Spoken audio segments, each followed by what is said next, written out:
نحمده ونصلي على رسوله الكريم اما بعد فقد قال الله تبارك وتعالى في القرآن المجيد والفرقان الحميد اعوذ بالله من الشيطان الرجيم بسم الله الرحمن الرحيم واللیل اذا یغشا، قسم رات کی جب چھا جائے، والنہار اذا تجلی، اور دن کی جب روشن ہو، وما خلق الذکر والانثی، اور اس کی جو اس نے پیدا کیے نر اور مادہ، ان سعیکم لشتی، تمہاری کمائی طرح طرح پر ہے، فاما من اعطی واتقی، سو جس نے دیا اور ڈرتا رہا، وصدق بالحسنی، اور سچ جانا بھلی بات کو، فسنیسرہ للیسری، تو اس کو ہم سہج سہج پہنچا دیں گے آسانی میں، وَأَمَّا مَن بَخِلَ وَاسْتَغْنَىٰ، اور جس نے نہ دیا اور بے پرواہ رہا، وَكَذَّبَ بِالْحُسْنَىٰ، اور جھوٹ جانا بھلی بات کو، فَسَنُيَسِّرُهُ لِلْعُسْرَىٰ، سو اس کو ہم سہج سہج پہنچا دیں گے سختی کو۔ عزیز ساتھیو، اللہ تعالیٰ ان آیتوں کے اندر بہت ساری باتیں ارشاد فرما رہا ہے، اور وہ بھی قسم کھا کر اللہ تعالیٰ فرماتے ہیں۔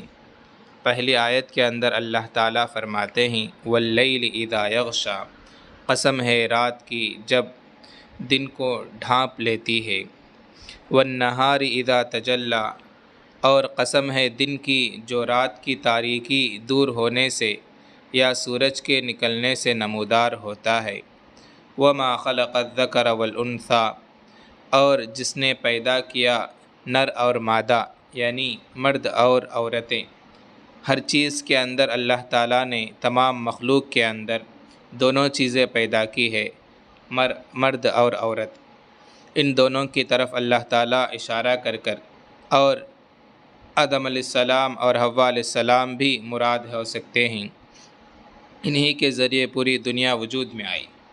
تو یہ تین مرتبہ اللہ تعالیٰ قسم کھا کر فرماتے ہیں کہ انسان کے اعمال مختلف ہوتے ہیں، یعنی مراتب جنت و مدارج قرب کے حصول کی کوشش میں انسان کے حالات الگ الگ ہوتے ہیں۔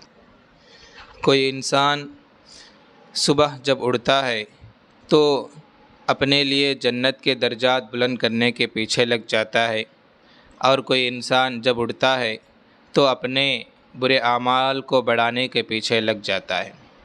حضرت ابو مالک اشعری رضی اللہ عنہ کی روایت ہے کہ رسول اللہ صلی اللہ علیہ وسلم نے فرمایا، سب لوگ صبح کو نکلتے ہیں اور اپنے نفوس کو بیچتے ہیں، کچھ دوزخ سے نفس کو آزاد کرتے ہیں اور کچھ دوزخ میں ہلاک کر لیتے ہیں۔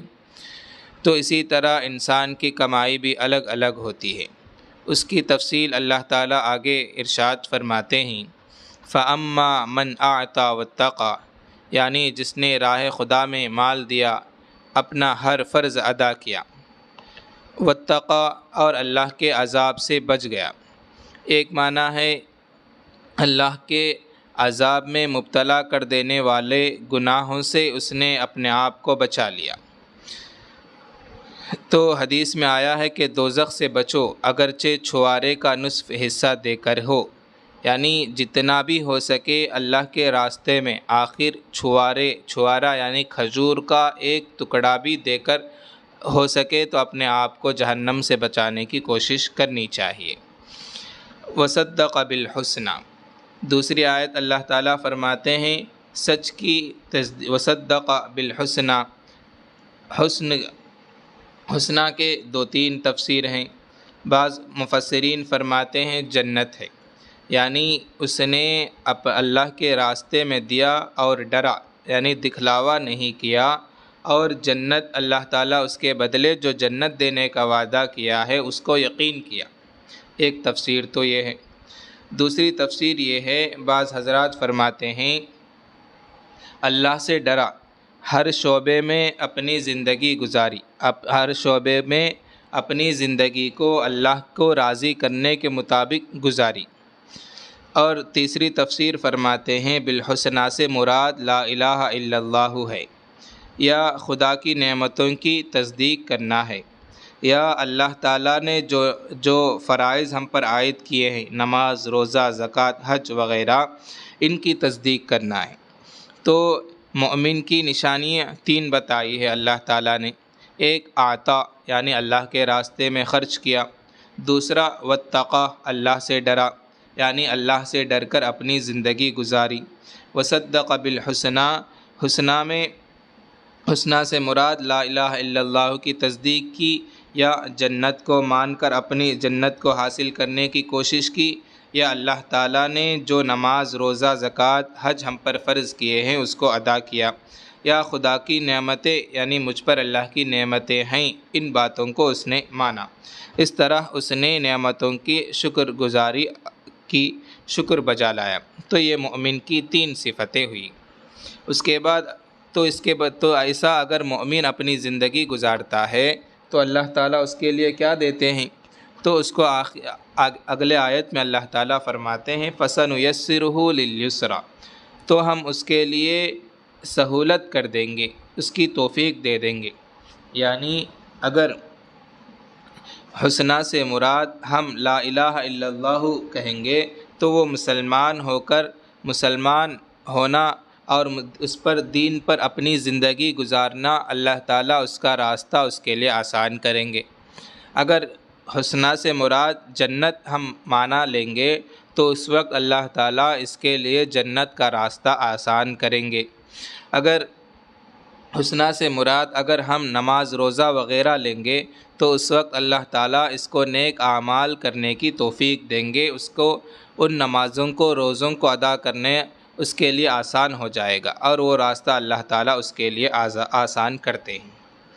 تو یہ ہے نیک مومن کی صفات۔ دوسری صفت ہے وَأَمَّا مَنْ بَخِلَ وَاسْتَغْنَى، اور جس نے اللہ کے راستے میں خرچ کرنے سے بخل کیا۔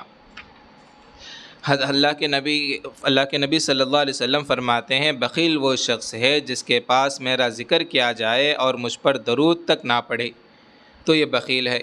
ترمذی، نسائی وغیرہ کی روایت ہے۔ اور دوسرا واستغنى، دوسری صفت جو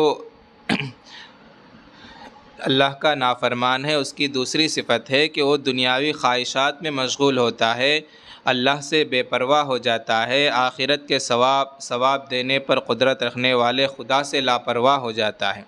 تو یہ ہے اس کی دوسری صفت۔ وَكَذَّبَ بِالْحُسْنَى، اور حسنہ سے جیسے کہ اوپر کہا لا الہ الا اللہ، یا جنت کا راستہ، یا جنت، یا اللہ تعالیٰ نے جو فرائض ادا کیے ہیں، یہ تمام باتوں کو وہ جھوٹا مانتا ہے۔ جنت کی بھی تکذیب کرتا ہے، لا الہ الا اللہ کی بھی جھٹلاتا ہے، اور اللہ تعالیٰ نے جو فرائض ادا کیے ہیں اس کو بھی جھوٹا قرار دیتا ہے۔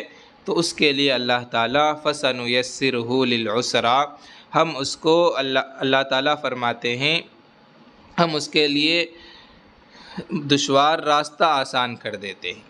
دشوار راستہ یعنی جہنم، اسرا سے مراد جہنم ہے، اور یا اسرا سے اللہ تعالیٰ نیک اعمال کی توفیق اس کو ختم کر دیتے ہیں۔ نیک اعمال کی توفیق اسے نہیں ملتی، بلکہ گناہوں کے اندر وہ ملوث رہتا ہے، اور گناہ کرنے میں اس کو مزہ آنے لگتا ہے، اس کے اندر وہ اپنی زندگی گزارنے لگتا ہے۔ یہاں تک یہ 10 آیتوں کے بارے میں آتا ہے کہ یہ آیتیں ایک صحابی ابو دحدہ رضی اللہ عنہ کے بارے میں اتری ہے۔ بعض حضرات فرماتے ہیں ابو بکر صدیق رضی اللہ عنہ کے بارے میں اتری ہے۔ ابو دحدہ رضی اللہ عنہ کا واقعہ یہ ہے کہ ایک مرتبہ ایک انصاری صحابی اللہ کے نبی صلی اللہ علیہ وسلم کے پاس آئے اور عرض کیا کہ اے اللہ کے رسول، میرا ایک غریب آدمی ہوں اور میرا گھرانہ بہت غریب ہے، تو میرے گھر کے پڑوس میں ایک آدمی کا کھجور کا درخت ہے، اس کے کھجوریں نیچے گرتی ہے تو میرے چھوٹے بچے جا کر وہ کھجوریں منہ میں ڈال لیتے ہیں، تو وہ آدمی جب دیکھتا ہے تو آ کر میرے بچوں کے منہ سے کھجوریں چھینتا ہے۔ آپ اسے کچھ گزارش کر دیجئے، سفارش کیجئے کہ بچوں کے منہ سے تو نہ چھینے۔ تو اللہ کے نبی صلی اللہ علیہ وسلم نے فرمایا اچھا جاؤ میں ان سے بات کرتا ہوں۔ اس کے بعد اس آدمی کو اللہ کے نبی نے بلایا اور کہا کہ تجھے جنت میں اس درخت کے عوض میں جنت میں کھجور کا درخت لے کر دوں گا، کیا تم یہ درخت جنت کے بدلے مجھے دے دو گے؟ تو اس آدمی نے کہا کہ میرے پاس بہت زیادہ درخت ہیں اور بھی ہیں، مگر کسی درخت کا پھل اس درخت کے پھلوں سے زیادہ مجھے پسندیدہ نہیں ہے، اس لیے مجھے دینا گنجائش نہیں۔ اس کے علاوہ اگر دوسرا کوئی درخت آپ پوچھتے، آپ مانگتے تو میں وہ دے دیتا۔ تو اللہ کے نبی صلی اللہ علیہ وسلم خاموش رہے، وہ آدمی وہاں سے چلا گیا۔ ایک تیسرے آدمی دیکھ رہے تھے، ابو دہدہ رضی اللہ عنہ، تو انہوں نے اس کے پیچھے گئے اور پوچھا کہ یہ درخت مجھے فروخت کرو گے؟ تو اس نے کہا میں اللہ کے نبی نے مجھے مانگا تو میں نے دینے سے انکار کر دیا، تمہیں کیوں دوں گا؟ تو اس نے کہا کوئی قیمت تو بتاؤ۔ ابو دہدہ نے کہا کہ کوئی قیمت تو بتاؤ۔ تو اس نے کہا اس ایک درخت کے بدلے میں 40 درخت لوں گا، بعض روایتوں میں آتا ہے 400 درخت لوں گا۔ تو ابو دہدہ رضی اللہ عنہ کا ایک باغ تھا، تو فرمایا میرا باغ لے لو اور اس کے بدلے تم وہ ایک درخت دے دو۔ تو اس نے کہا، ابو دہدہ رضی اللہ عنہ نے کہا اس پر کوئی گواہ بنا لے۔ تو تجارت پر گواہ بنا لیا گیا۔ اس کے بعد اللہ کے نبی کے پاس یہ خوشخبری سنائی کہ میں نے اپنا باغ دے کر وہ درخت خرید لیا ہے، لہٰذا یہ درخت میں آپ کو دیتا ہوں، کیا مجھے اس کے بدلے جنت کا وعدہ ہے؟ تو اللہ کے نبی نے فرمایا ہاں جنت کا بھی وعدہ ہے۔ تو یہ دو اوپر کی آیتیں اتری ہے، یہ دو آدمیوں کے بارے میں، ایک ابو دہدہ رضی اللہ عنہ، دوسرا وہ جو آدمی تھا جو کھجور کا درخت دینے سے انکار کر دیا، اس کے بارے میں اتری ہے۔ ایک روایت یہ بتلاتے ہیں، مفسرین حضرات بتلاتے ہیں یہ روایت انہی کے بارے میں۔ بعض مفسرین کہتے ہیں کہ ابو بکر صدیق رضی اللہ عنہ کے بارے میں ہے۔ ابو بکر صدیق رضی اللہ عنہ نے بہت سارے غلاموں کو آزاد کر رہے تھے، تو اس وقت ان کے والد ابو قحافہ ان کے پاس آئے اور کہا کہ بیٹے تم غلاموں کو آزاد کرتے ہو، اس کے بدلے اچھے تازے غلاموں کو آزاد کرتے موٹے تو تمہیں آگے چل کر کچھ فائدہ دیتا، یہ کمزور غلاموں کو آزاد کرنے سے تمہیں کچھ فائدہ حاصل نہیں ہوگا۔ تو انہوں نے کہا کہ میں جو آزاد کر رہا ہوں یہ میں اللہ کے لیے آزاد کر رہا ہوں، آگے مجھے کچھ فائدہ دے کسی کے لیے، اس کے لیے کوئی میری بات مانے، اس لیے میں آزاد نہیں کر رہا ہوں۔ تو اوپر کی آیتیں انہی کے بارے میں انہی کے بارے میں اترنے کی طرف بعض حضرات فرماتے ہیں۔ تو اگر سورہ کے اعتبار سے دیکھا جائے تو نتیجہ یہ نکلتا ہے، سورہ کے اعتبار سے دیکھا جائے یہ سورہ مکیہ ہے، اور یہ ابو دہدہ رضی اللہ عنہ کا واقعہ ہے، مدینہ کا ہے، اور ابو قحافہ کا جو واقعہ ہے ابو بکر صدیق رضی اللہ عنہ کے ابا کا، یہ مکے کا ہے۔ تو سورت بھی مکی ہے اور واقعہ بھی ابو بکر صدیق رضی اللہ عنہ کی مکی ہی ہے، تو یہ زیادہ ابو بکر صدیق رضی اللہ عنہ کے بارے میں اترنے ہی کی طرف اشارہ کرتی ہے۔